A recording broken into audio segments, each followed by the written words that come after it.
మహాగణాధిపతయే నమః. ఓం గురుభ్యో నమః. ఓం శ్రీమాత్రే నమః. పరమేశ్వర స్వరూపమైనటువంటి జ్యోతిష, వాస్తు మరియు ఇతర అనేకమైనటువంటి శాస్త్రములను మనకు అందించినటువంటి మహర్షులకి నమస్కారం. హయగ్రీవ హయగ్రీవ హయగ్రీవేతి యోవధేత్ తస్య నిస్సరతే వాణి జహ్నుకన్యా ప్రవాహవత్. అరుణాం కరుణాతరంగితాక్షీం ధృతపాశాంకుశపుష్పబాణచాపాం అనిమాదిభిరావృతాం మయూకైః అహమిత్యేవ విభావయే భవానీం. శ్రీమాత్రే నమః.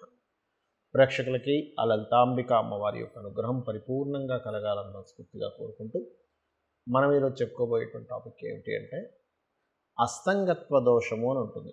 అది జన్మజాతకంలోనే ఉంటుంది. కాస్త గోచారంలో కనుక ఏదైనా గ్రహం అస్తంగత్వ దోషంలోకి వెళ్ళినప్పుడు ఆ సమయంలో ఏ ఏ లగ్నాల వారు, రాశి కాదంటే ఒకవేళ లగ్నం తెలియకపోతే అప్పుడు రాశి చూసుకోండి, కానీ ఏ లగ్నాల వారు ఏ అంశాలలో జాగ్రత్తగా ఉండాలి. అయితే ఇప్పుడు మనకి ఏ గ్రహం అస్తంగత్వంలో ఉంది, కంబస్ట్ అంటారు దాన్ని ఇంగ్లీష్లో, అంటే శని భగవానుడు అస్తంగత్వంలో ఉన్నాడు. కర్మకారకుడైనటువంటి శని భగవానుడు కనుక అస్తంగత్వ దోషంలో ఉన్నప్పుడు మరి ఏ ఏ లగ్నాల వారికి ఏ విషయాల్లో జాగ్రత్త వహించాలి, ఎటువంటి పరిహార మార్గాలు చేసుకోవాలి, అది ఏ తేదీ వరకు ఉంది అని చెప్పి చూసుకున్నట్లయితే 12వ తేదీ మార్చి వరకు ఉందండి. ఇప్పుడు ఆల్రెడీ ప్రారంభమైంది. ఇక్కడ నుంచి 12వ తేదీ మార్చి 2024 వరకు ఉంది. కాబట్టి ఒక్కొక్క లగ్నరీత్యా మనం చెప్పుకుందాం. కుంభలగ్నము, కుంభరాశి. కుంభం వారికి రాస్యాధిపతే కంబస్ట్ అయి ఉన్నాడు. ఇక్కడ అంటే ఏమిటి, కుంభం వారికి సహజంగా నరాలు పట్టడం కానీ కాళ్ళు పట్టేయడం కానీ ఇట్లాంటివి ఎక్కువగా ఇస్తూ ఉంటుంది. అది కొంచెం చూసుకోవాలి. మరి దీనికి ఏమిటి పరిహారం? చాలా సింపుల్, సూర్య నమస్కారాలు చేసుకోవాలి. దీనికి మించి మరొక పరిహారమే లేదు. ఎందుకంటే సూర్య నమస్కారాలు అనేటువంటిది పూర్వజన్మల్లో ఎన్నో జన్మల్లో చేసిన పాపాన్ని తొలగిస్తుందట. అలాంటప్పుడు ఇప్పుడు ఉన్నటువంటి ఈ అస్తంగత్వ దోషం పెద్ద విషయమేం కాదు. కొంచెం ఆరోగ్య విషయంలో జాగ్రత్తగా ఉంటూ, ప్రధానంగా ఇన్వెస్ట్మెంట్స్, ఓవర్ ఇన్వెస్ట్మెంట్ చేయడం వల్ల కూడా మనకి ఆ స్ట్రెస్ అనేటువంటిది పెరుగుతుంది కుంభం వారికి. కాబట్టి ఈ యొక్క విషయంలో కొంత జాగ్రత్తగా ఉంటూ, ప్రధానంగా ఇక్కడ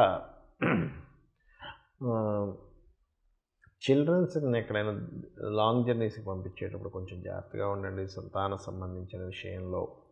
మరియు అదేవిధంగా మీ యొక్క జీవిత భాగస్వామి ఎవరితో అయితే పార్ట్నర్షిప్స్ చేస్తుంటారో ఆ యొక్క విషయాల్లో జాగ్రత్తగా ఉండమని చెప్పండి.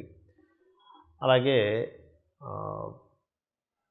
ప్రధానంగా మీరు ఈ రాశిలో ఎప్పుడైతే శని భగవానుడు కంబస్ట్ అయ్యాడు, మీరు చేసే బిజినెస్ల్లో కూడా కొంత జాగ్రత్త వహిస్తూ ఉండాలి. ఎందుకంటే సహజ లాభస్థాన సంబంధం కుంభం అని కనుక తీసుకుంటే సహజంగానే వీళ్ళకి ఏంటి అంటే కొద్దిగా ఎప్పుడు ఎంజాయ్గా ఉండేటువంటి తత్వం కుంభలగ్నం అంటే.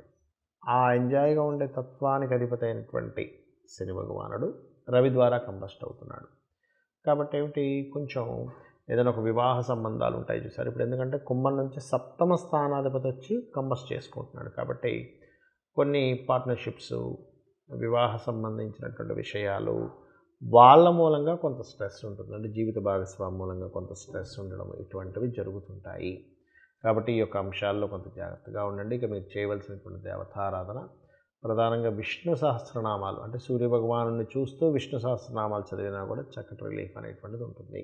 ఇక్కడ చాలామందికి జాతకం ఉండదు, మాదే లగ్నమో తెలియదండి, మాదే రాశి తెలియదు, మరి మేము ఎలా చూసుకోవాలి ఈ అస్తంగత్వ దోషంలో, ఎటువంటి జాగ్రత్తలు తీసుకోవాలి అంటే యూనివర్సల్గా ఇప్పుడు మీకు జాతకం లేదనుకోండి, అప్పుడు సహజ 11వ స్థానంలో ఉన్నటువంటి దీన్ని తీసుకోవాలి. అంటే ఏమిటి, మీ వృత్తి వ్యాపార సంబంధించిన విషయాల్లో జాగ్రత్త తీసుకుంటూ, మీకు దగ్గరలో గోశాల ఏదైనా ఉన్నట్లయితే గోవు దగ్గరికి వెళ్ళి, అందులో ముఖ్యంగా దేశీవాలి గోవు దగ్గరికి వెళ్ళి గోధుమ రవ్వ తినిపించండి.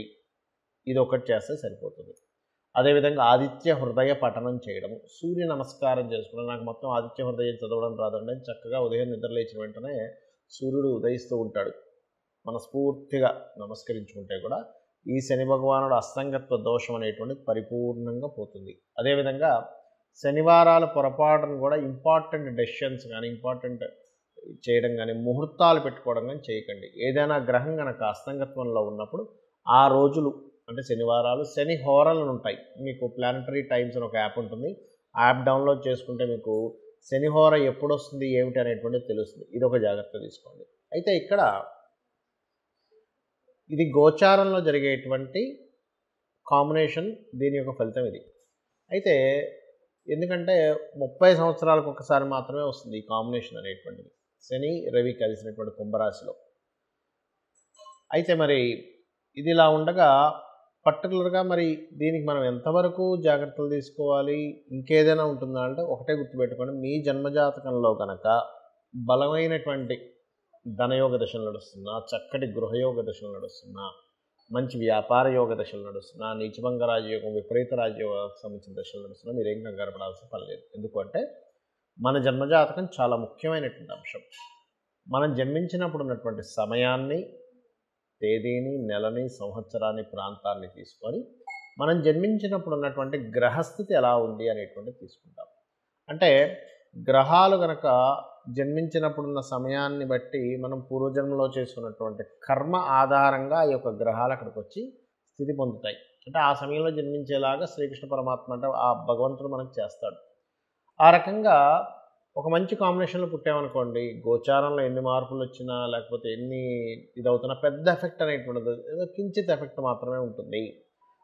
మన జన్మజాతకంలో ఎప్పుడు కూడా మన లగ్నాన్ని బట్టి మన స్థితిగతులు ఏమిటి, మన ధనాధిపతిని బట్టి మనం ఏ మార్గంలో వెళ్తే ధనం మనకు కలుగుతుంది, ఏ సమయంలో మనం ధనాన్ని ఇన్వెస్ట్మెంట్ చేయొచ్చు, ఇన్వెస్ట్మెంట్ చేయకూడదు, ఎవరికైనా ఇవ్వాలంటే ఇవ్వాల్సిన సమయం ఉందా లేదా, అంటే ఇప్పుడు కరెక్ట్ టైమా కాదా, అదేవిధంగా ఒక ప్రాపర్టీ కొనుక్కుంటున్నామంటే ఎప్పుడు కొనుక్కోవాలి, ఏ దిశల్లో కొనుక్కోవాలి, వివాహం విషయాలు కానీ చాలామంది చూడండి వివాహం ఆలస్యం అవుతుందని బాధపడుతూ ఉంటారు. కానీ ఆలస్యం అవుతుందని బాధపడటం కంటే కూడా అది ఆ సమయం రాదు. ఆ టైంలో సమయం రానప్పుడు వాళ్ళకి అర్థం కాక అయ్యో మేము ఇప్పుడు చాలా ఇబ్బంది పడిపోతున్నామండి, మాకు సమయం రాలేదని చెప్పి ఇదవుతూ ఉంటారు. కాదు, ఇక్కడ బాగా అర్థం చేసుకోవాల్సిన విషయం ఏంటంటే మీరు సమయం రాకుండా ఒక సూర్యోదయం చూడండి, ఉదయం 6:30కి వస్తుంది, నేను అర్ధరాత్రి 1 గంటకి 2కి 3కి మాటిమాటికి తలుపులు తెరిసే సూర్యోదయం రాలేదంటే ఎలా బాధపడతామో, వివాహ సమయం ప్రతి వ్యక్తికి 3 నుంచి 5 సార్లు ఉంటుంది.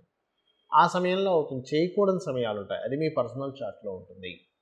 అలాగే వివాహమే కాకుండా విదేశాలకు వెళ్ళేటువంటి యోగం కావచ్చు, వ్యాపారాల్లో రాణించేటువంటి సమయం కావచ్చు, ఏ వ్యాపారం యోగిస్తుంది అనేటువంటి విషయాలు కావచ్చు, లైఫ్లో టర్నింగ్ పాయింట్స్ కావచ్చు, ఏ నెలల్లో ఎటువంటి జాగ్రత్తలు తీసుకోవాలనేటువంటి విషయాలు కావచ్చు, అన్నీ కూడా మీ యొక్క జన్మజాతకంలో ఉంటుంది, గుర్తుపెట్టుకోండి. ఇక ఇవన్నీ ఒక ఎత్తు అయితే ఇక్కడ మనకి జాతకం లేదు, ఏమీ లేదు, కానీ జాతకం భయంకరంగా ఉందని తెలిసింది పోని, ఒకటే గుర్తుపెట్టుకోండి, అమ్మవారి యొక్క ఆరాధన కనుక మీరు చేయగలిగితే ఎటువంటి దోషములు ఉన్నా మీ జన్మజాతకంలో ఖచ్చితంగా అవన్నీ కూడా పక్కకు పోయి అమ్మవారు రక్షిస్తుంది, గుర్తుపెట్టుకోండి. ఇవన్నీ ఏం పెట్టుకోకండి మైండ్లో. అయితే మీకు ఇక్కడ సందేహం కలగొచ్చేవండి, మరి మనకి జన్మజాతకంలోనే మొత్తము ఉంటే మనం ఈ గోచార ఫలితాలని, ఈ అస్తంగత్వ దోషాలు ఇవన్నీ చెప్పుకుంటున్నాము అంటే మనిషి యొక్క జీవితం 2 రకాలుగా డిజైన్ చేయబడుతుంది. ఒకటి మన నిర్ణయాలు, మనం తీసుకునే స్టెప్స్, మనం తీసుకునే నిర్ణయాలు, మన ఆలోచనలతో ఒకటి ఉంటే, మన ఆలోచనలతోని మన నిర్ణయాలతో సంబంధం లేకుండా బయట మార్కెట్ కానీ గోచారం కానీ నడుస్తూ ఉంటాయి. అంటే అలాగా చూడండి, ఒక వ్యక్తి మొన్న ఒక 3.5-4 ఏళ్ల క్రితం మనకు కరోనా వచ్చింది. అసలు ఎవరు ఊహించలేదు, ఏదో పెట్టాడు అట్లాగా, ఒక షాప్ ఏదో పెట్టుకున్నాడు, సడన్గా కరోనా వచ్చింది, మూసేయాల్సి వచ్చింది. ఎంత ప్లానింగ్ చేసుకున్నా ఏం చేసుకున్నా కూడా బయట ఉండే వాతావరణం మారిపోయింది. లేదా ఒక వ్యక్తి ఒక ఈవెంట్ అనుకున్నాడు, సడన్గా వర్షం పడింది. అంటే ఏమిటి, మీకు సంబంధం లేకుండా అలా ఉంటుంది. లేదా ఒక ప్రదేశానికి వెళ్దాం అనుకున్నాం, ట్రాఫిక్ ఎక్కువైపోయి జామ్ అయిపోయి మీరు వెళ్ళవలసిన సమయం కంటే ఒక అరగంట గంట లేట్ అయింది. అంటే ఏమిటి, మీ చేతుల్లో లేదు అది కొన్ని. అయితే గోచార గ్రహాలు ఏం చెప్తాయంటే ప్రజెంట్ కండిషన్ ఇలా ఉంది, ఇలా జరగబోతుంది, సో నీ ప్లాన్స్ని ఇలా ప్లాన్ చేసుకో. గోచారంలో ఇక ధనం మీదకి ఈ గ్రహం వచ్చింది, గోచారంలో గృహం మీదకి ఈ గ్రహం వచ్చింది, గోచారంలో వివాహ సమయం సంబంధమైనటువంటి వాటికి ఈ గ్రహం వచ్చింది, కాబట్టి నువ్వు ఈ పరిహార మార్గం చేసుకో అనేటువంటిదే గోచార ఫలితాలు.